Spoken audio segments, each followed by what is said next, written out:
এদেশের হিন্দু মুসলমান আগেও এক ছিল, এখনো।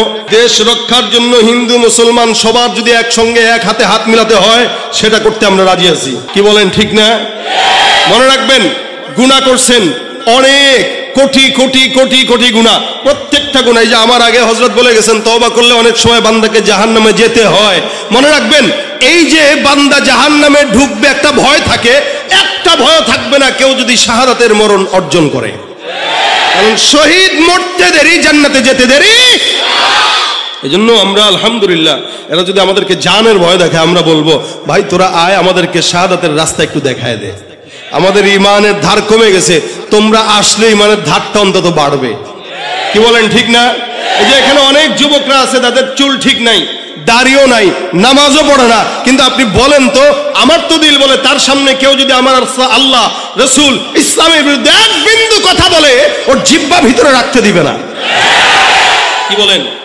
আমরা নামাজে দুর্বল হতে পারি, আমলে দুর্বল হতে পারি, ইবাদতে দুর্বল হতে পারি, কিন্তু ইসলাম নিয়ে কটূক্তি করবো আমার সামনে, দুর্বল মনে করো না। প্রয়োজনে জান দিব 1 কোটি বার, ইসলাম নিয়ে কোনো তামাশা সহ্য করা হবে না।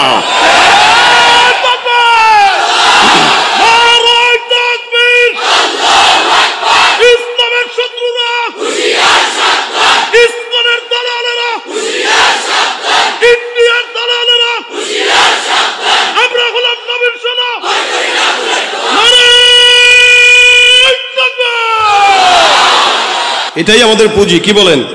অস্ত্রও নাই, ক্ষমতাও নাই, তবে পুঁজি আছে, সেটা ইমানের পুঁজি। এই ইমানের পুঁজি যাদের থাকবে, বিজয় তাদেরই হবে। ঠিক কিনা? সুতরাং দুনিয়ার কোন মানুষের পিছনে আর দৌড়ানোর দরকার নাই। অনেক দেখেছি, 16 বছর দেখেছি, হয়তো আবার সামনে কেউ আসলে তাদেরকেও দেখবেন, শান্তি কোনো জায়গায় পাবেন না। কারণ যারা আসবে, যারা যাবে, সবাই একই। আল্লাহর ইসলাম ছাড়া, নবীর সুন্নাহ ছাড়া, শরীয়ত ছাড়া, খেলাফত ছাড়া শান্তি এদেশে আশা করা সম্ভব নয়, সম্ভব নয়। যাদের হাতে যায় ক্ষমতা, দেশ যেন বাপের ভিটা, রাখতে চেয়ার শুরু করে বিদেশিদের পাচাটা। বিদেশিদের কথা মতো চালায় ওরা নিজের দেশ।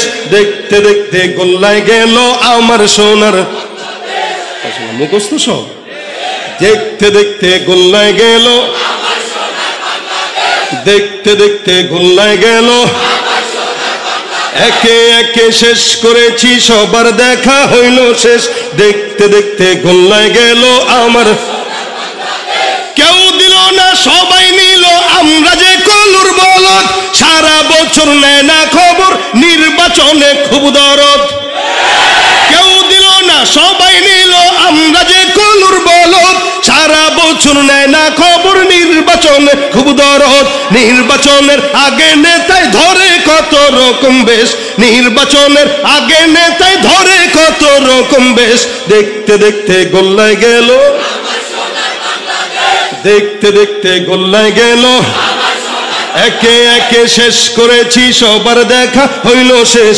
দেখতে দেখতে গোল্লায় গেল আমার সোনার বাংলাদেশ। দেখতে দেখতে গোল্লায় গেল। দেখার আর দরকার অনেক দেখছি, স্বাধীনতার পর থেকে 50 বছরের উপরে আমরা দেখছি। এবার একটাবার আপনারা একটু দেখেন, কথা কয় না, আমরা তো অনেক দেখলাম, এবার আপনাদের দেখা উচিত। কি বলেন, ঠিক না? ওলামা একরামদের কাছে দেশ দিয়ে একটু দেখেন যে পারে কিনা। টুপিওয়ালা, দাড়িওয়ালা, আল্লাহওয়ালা ইমানদারদের কাছে দেশ দিয়ে দেখেন একটু পারে কিনা। ইনশাআল্লাহ এদেশে যদি ইসলামী আইন আসতো, যারা ওপারে চলে গিয়েছে একজনও হাত পা নিয়ে যেতে পারতো না, এবং যারা আসবে এরাও কখনো ভয় করতো না যে সরকার 5 কোটি দিলে 3 কোটি মারা লাগবে, এই আশা করতে পারতো না। কেন? ইসলামের আইন হলো, কেউ যদি চুরি করে হাত হাত। সুতরাং শান্তি পেতে গেলে ইসলাম ছাড়া কোনো গতি। আল্লাহ ইসলামের দেশ দান করুক।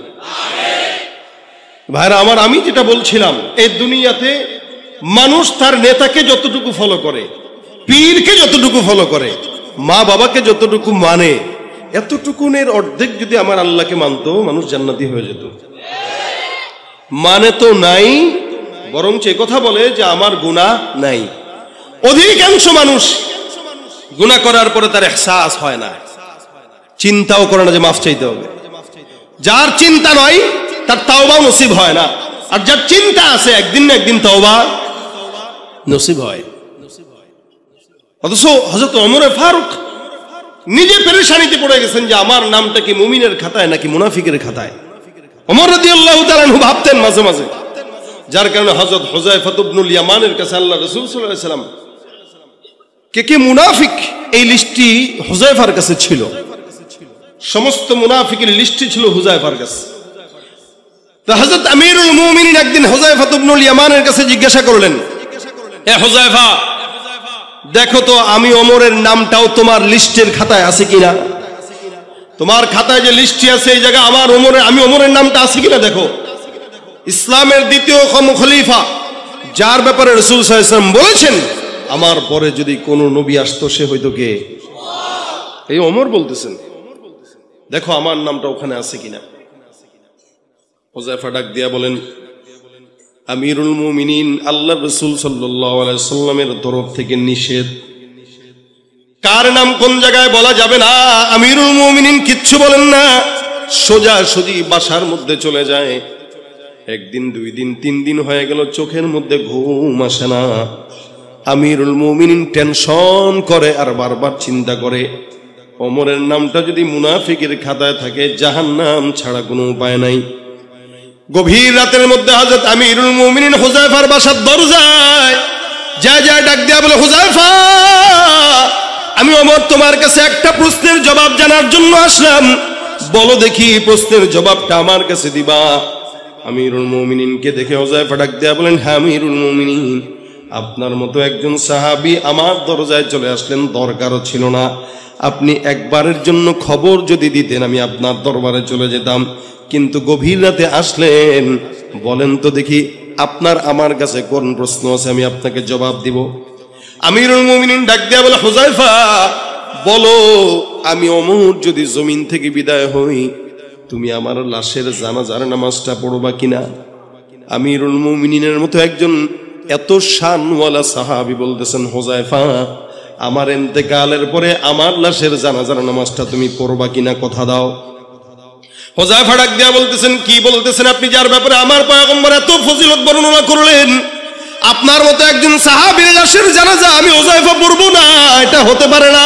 হে আমিরুল মুমিনিন, আপনি মনে রাখবেন আপনার লাশের জানাজা আল্লাহ পাক যদি আমাকে হায়াতের মধ্যে বাঁচান, আমি অবশ্যই অবশ্যই অবশ্যই আল্লাহর কসম আপনার লাশের জানাজা পড়ে সৌভাগ্যবান হব।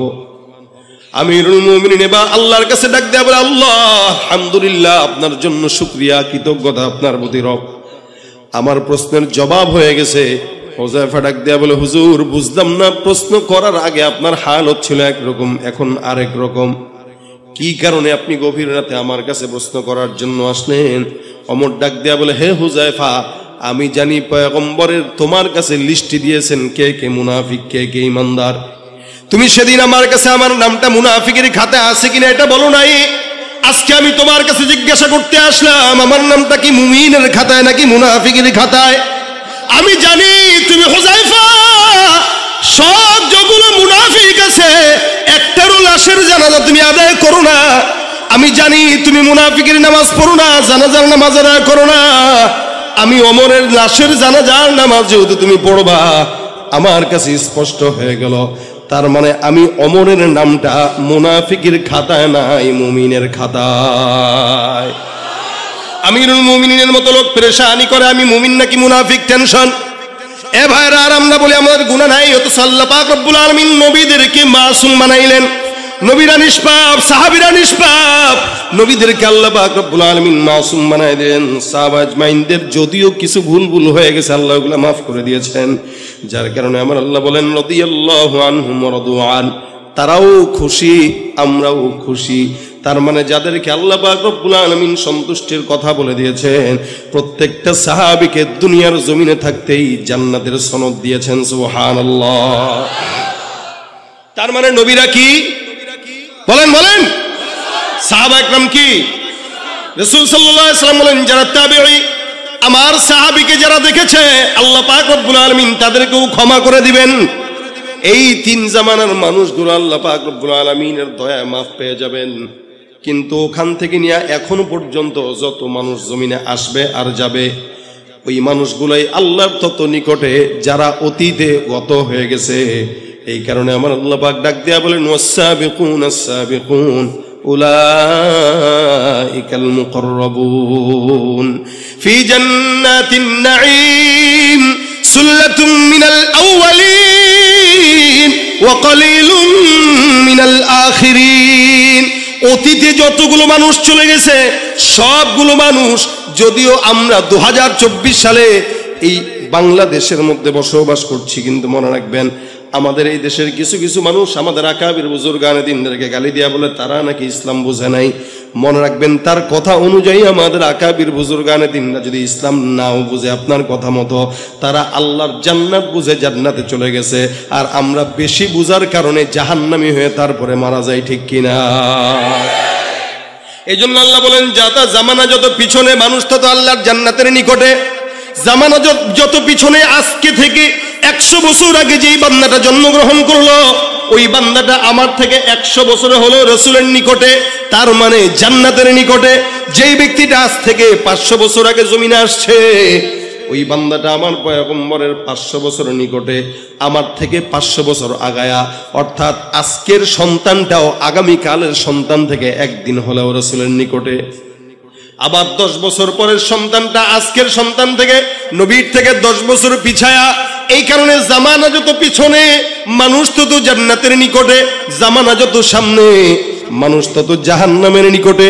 চিন্তা করে দেখেন তো, আজ থেকে 30-40 বছর আগের, 50 বছর আগের কথা যদি বলি, আমাদের এলাকায় আমরা আমাদের মাদেরকে দেখতাম, খালাদেরকে দেখতাম, রাস্তাঘাটে গ্রামগঞ্জে দেখতাম, যখন নাকি কোনো মুরব্বী মহিলা রাস্তা দিয়ে হাঁটতো, পরপুরুষ দেখার সাথে সাথে ঘন্টাটা দিয়ে কোনো বিল্ডিং এর আড়ালে যায় লুকায় যাইতো।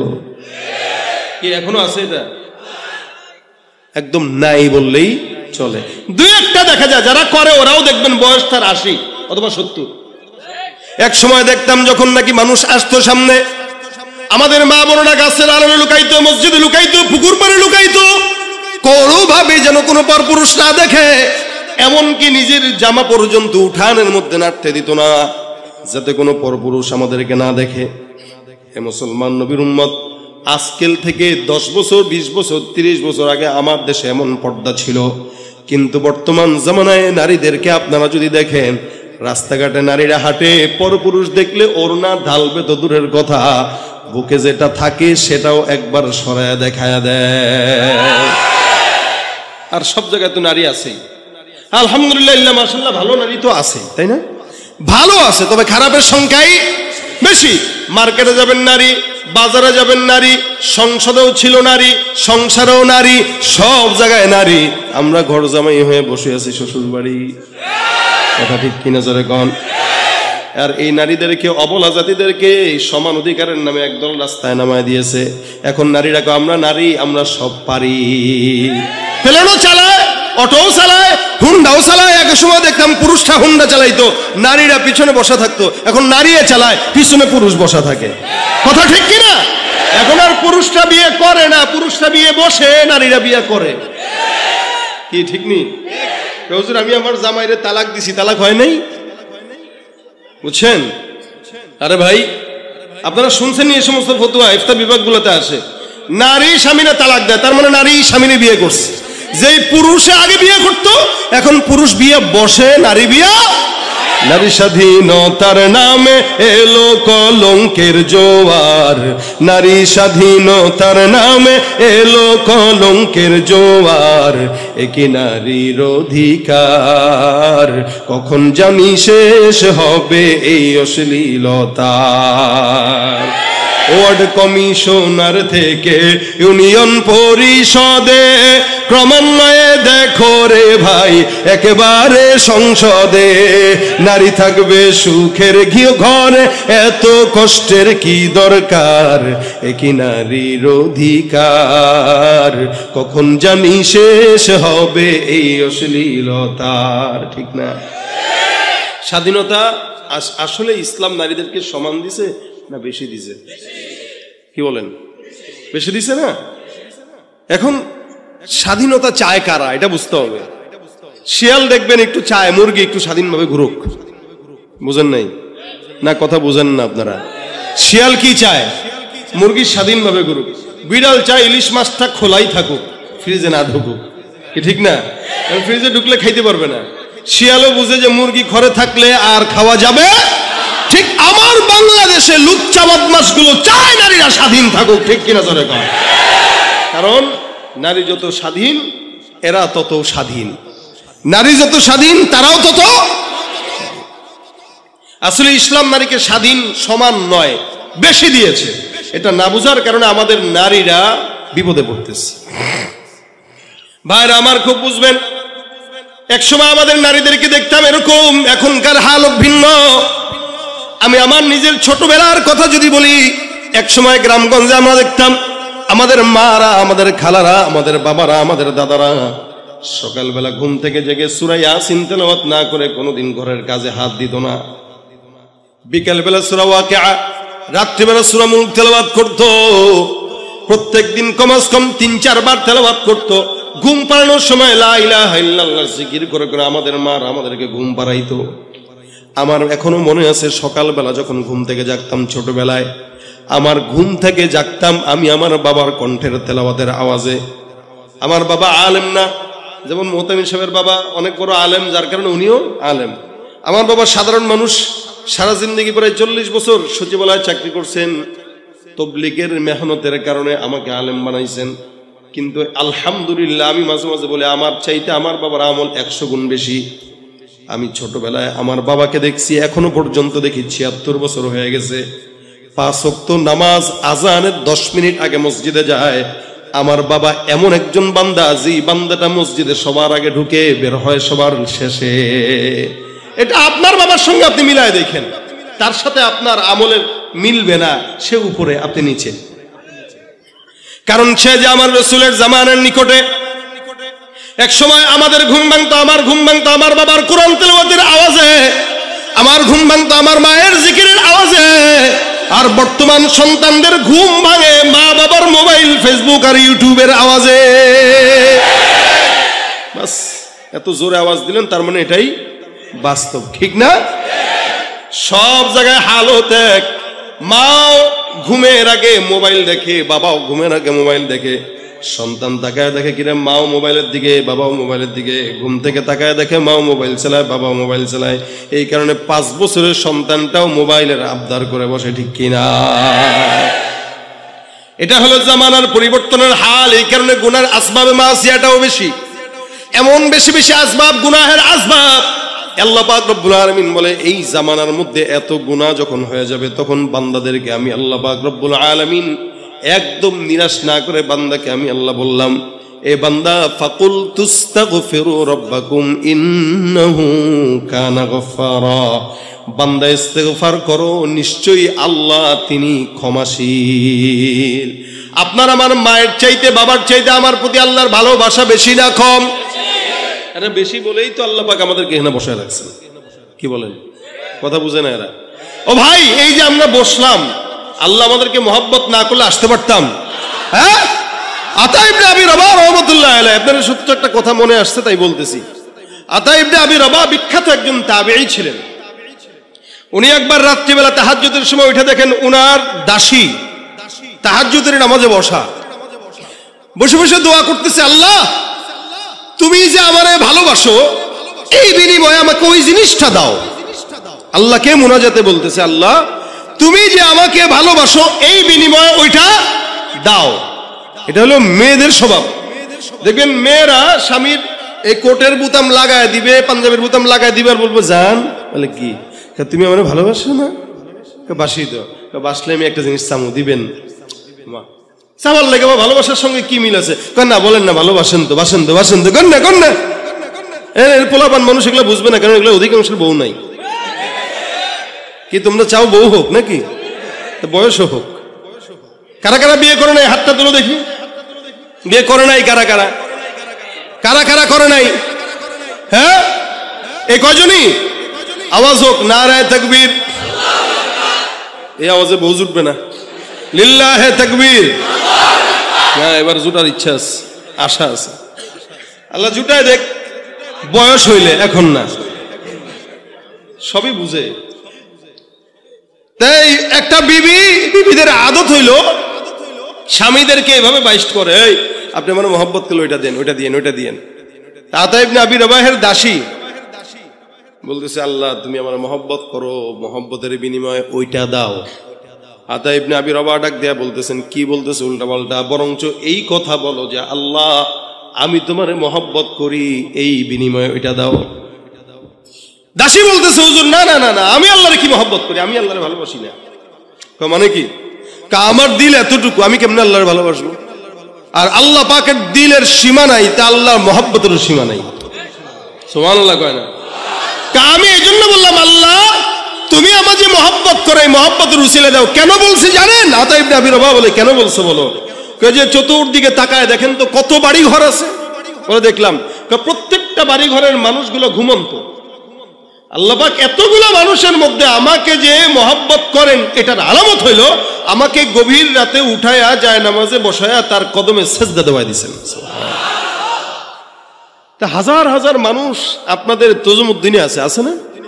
তো সবাই কি মাহফিলে আসছে? আরো অনেক মানুষ আসছে এখনো চটপটির দোকানে, এরে আল্লাহ আনছে কিন্তু ভিতরে ঢুকায় নাই। আল্লাহ কত তোর সীমা এতটুকুই, তুই এর বেশি যেতে পারবি না। আর আপনাকে আমাকে কান ধরে যে বসাইছে, আল্লাহ কত তুই বসেই থাকবি, কারণ তোরে আমি মহব্বত করি। তা আল্লাহ আমাদের মহব্বত কতটুকুন করেন? রাসূল বলেন মহব্বত, প্যার, ভালোবাসা, মায়া, এটা যখন আল্লাহ পাক বানান 100 ভাগে ভাগ করেছেন। কয়শো? আল্লাহ নবী বলেন 100 ভাগে ভাগ করার পর 1 ভাগ মহব্বত সারা জমিনের মধ্যে আল্লাহ পাক ছড়ায় দেয়। ইনসান, জিন্নাত, ফারিস্তা, মাখলুকাত সবার মধ্যে 1 ভাগের কিঞ্চিত মহব্বত নিয়ে সন্তানের প্রতি মা বাবার মহব্বত যদি এত হয়, 1 ভাগের কিঞ্চিত মহব্বত নিয়ে বিবির প্রতি স্বামীর মহব্বত যদি এত হয়, আমার নবী বলেন বাকি থাকলো কয় ভাগ? 99 ভাগ। রাসূল বলেন বাকি 99 ভাগ মহব্বত শুধুমাত্র আল্লাহ বান্দাকে ক্ষমা করার জন্য আল্লাহর দিলে রেখে দিয়েছে। তুমি পারো করতে মোচন অভাব দুঃখী লোকের, তুমি পরম মুক্তি দাতা মালিকে জগতের, তোমার কাছে চাই যে পানা, তোমার কাছে চাই যে পানা, আমরা প্রতিদিন তোমার দয়ায় পূর্ণ আমার সারা নিশিদিন।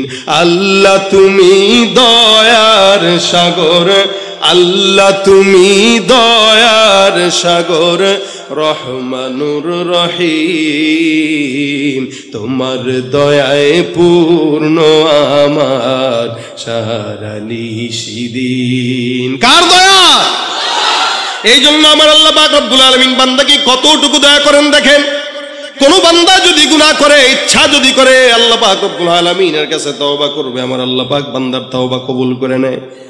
নবী করিম সাল্লাল্লাহু আলাইহি ওয়াসাল্লাম বলেন মান হাম্মা বিহাসানাতিন, কেউ যদি একটা নেকির কাজের নিয়ত করে, আমার আল্লাহ পাক রব্বুল আলামিন নেক কাজের নিয়ত করার পরে নেক কাজটা যদি নাও করে, আল্লাহ পাক ওই বান্দার আমলনামায় পরিপূর্ণ নেকের সওয়াব দান করে দেন। আল্লাহর দয়া বেশি না কম? বলেন বেশি না কম? হাদিসে চমৎকার একটা ঘটনা আছে। রাসূল করিম সাল্লাল্লাহু আলাইহি ওয়াসাল্লাম বলেন একজন বনি ইসরাইলের লোক, বনি ইসরাইলের জামানার একজন বান্দা একটা নয়, দুইটা নয়, তিনটা নয়, 99টা খুন করছে। কয়টা? 99টা খুন করার পর এই বান্দার দিলের মধ্যে আসলো আল্লাহ যদি আমাকে মাফ করে তওবা করব। খুঁজতে খুঁজতে একজন লোকের কাছে যায়, ডাক দেয়া বলে ভাই 99টা খুন করলাম, আল্লাহ পাক রব্বুল আলামিন আমাকে মাফ করবে কিনা? যেই বান্দার কাছে গেছে ওই বান্দাটা হলো আবেদ। ভাই আবেদ আর আলেম বুঝেন আপনারা? আবেদ মানে যে ইবাদতকারী, আলেম মানে যে জ্ঞানী। ইবাদতকারী একজন বান্দা আলেমের চেয়ে দামি না কম দামি? আবেদ আবেদের দাম বেশি না আলেমের দাম বেশি? বলেন বলেন। আলেমের দাম বেশি। 1000 আবেদ একজন আলেম সমান, কারণ আবেদে ইবাদত করে না বুঝায়, আর আলেমে যতটুকু করে ততটুকু বুঝে করে। এক ফিকাল আমলুল কলিল, অল্প আমল নাজাতের জন্য যথেষ্ট হয়। সুবহানাল্লাহ কয় না এরা? এই যে যারা বুঝছেন এরা কইছেন, যারা বুঝেন নাই তারা বলেন নাই। কেন বলে? যে বুঝছে সে করছে। সে বুঝছে কিভাবে? একবার সুবহানাল্লাহ বললে জান্নাতে একটা গাছ লেগে যায়। এখন যারা বলছেন একটা লেগে গেছে, এখন যারা বলছেন আরেকটা লেগে গেছে, আবার লেগে গেছে, আবার লেগে গেছে। যত বলবেন ততই। রাসূল বলেন কত বড় গাছ, একটা দ্রুতগামী ঘোড়া যদি 100 বছর দৌড়ায় এই গাছের গোড়াটাও শেষ করতে পারে না।